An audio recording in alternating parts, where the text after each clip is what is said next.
when you're transitioning into your new person or when you're growing while you're in a relationship, it's very, very challenging to navigate this terrain because oftentimes when people meet you, they meet you with certain habits, certain rituals, certain beliefs, the same groups of people that you hang out with, the same likes. So that's what makes you attracted to them. But when you start setting new standards and when you start developing new habits, it starts pulling you away from maybe those things that the people that you are dating liked you to have, but now you don't have it anymore. So it starts creating some conflict. And this growth process or this transition period holds a lot of people back because they have to navigate this terrain. They have to navigate the insecurity issues, the lack of love, the fear of losing love, the relationship ending. You know, maybe you might develop new habits of waking up really, really early and training, and the other person isn't.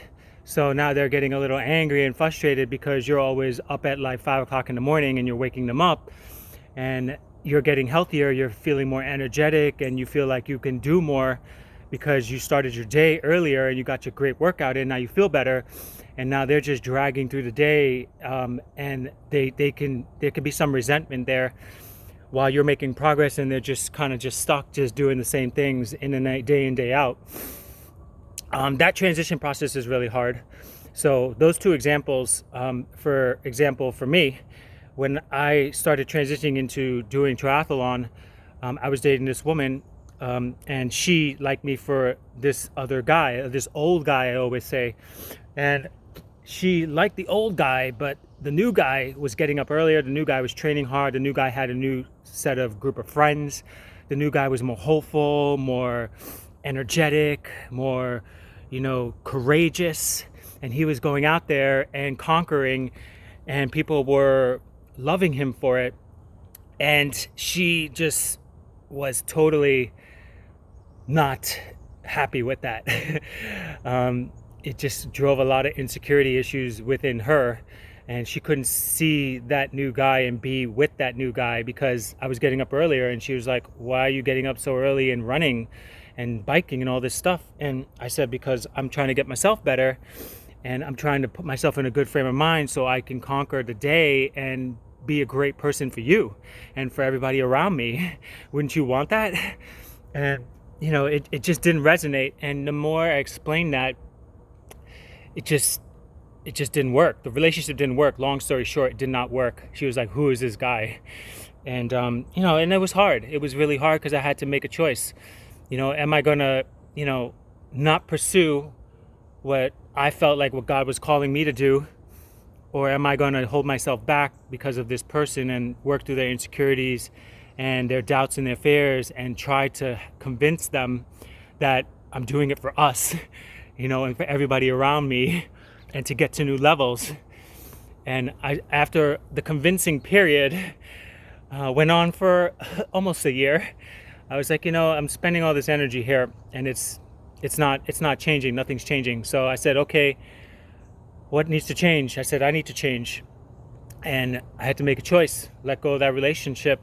And that was it. It was the best thing that I ever did, to let go of that relationship and to press forward, because it brought Ironmans, it brought speaking, it brought helping more people, it brought me to new levels. And then I was able to take everybody with me to new levels. I created better relationships, and I was able to foster great relationships with people that really impact me and gave me a lot of hope and drive and determination and built me up. They were very supportive relationships, and they were not gossipers, they were not complainers, they were not people who are talking about all the calamities of the world.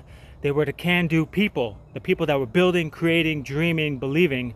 And that was great. That was awesome relationships that I needed. And I love those relationships, and I still have many of those relationships right now. So this message is for people who are in that transition period. What do I do with my significant other? And I had to battle that. And I said, listen, this is where I'm going. This is what I'm doing. I'm leading myself first, and then I'm going to go lead everybody else in the process. Are you with me or are you not?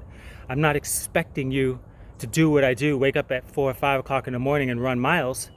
I'm not expecting you to be an Ironman triathlete and a motivational speaker and go out there and inspire the world. I'm expecting you to be secure enough in our relationship to allow me to be the best person that I can be. Wouldn't you want that from your significant other, right? And it was a wake-up call, because once the person chooses not to allow that, then you know your answer. Like, this person's really not for me. They're in it for themselves. And if they really loved me and cared about me, they would encourage me and want me to go and be the best person that I could possibly be. That's what love is. You want the person to do freaking great. You're not holding them back. You're not hating on them. You're not despising them. You're not trying to manipulate them. Okay? Because listen, if you got to manipulate somebody to stay with you, you're not in a relationship anymore. Okay? That person is there because you have manipulated them, and now you have to constantly manipulate them to stay with you. So you're not even in a relationship. What kind of relationships are you really in?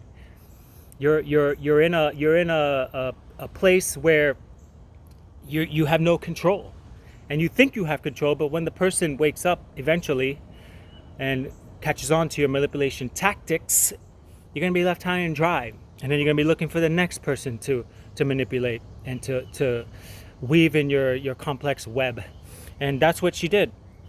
And I was so glad I got out of that. And so that transition period is really difficult, but the right people are going to be with you, support you, and they're going to motivate you. And your significant other is probably not going to like a lot of things that you're going to be doing as you're transitioning, but it's a great process, and it's a worthy process, and you deserve it.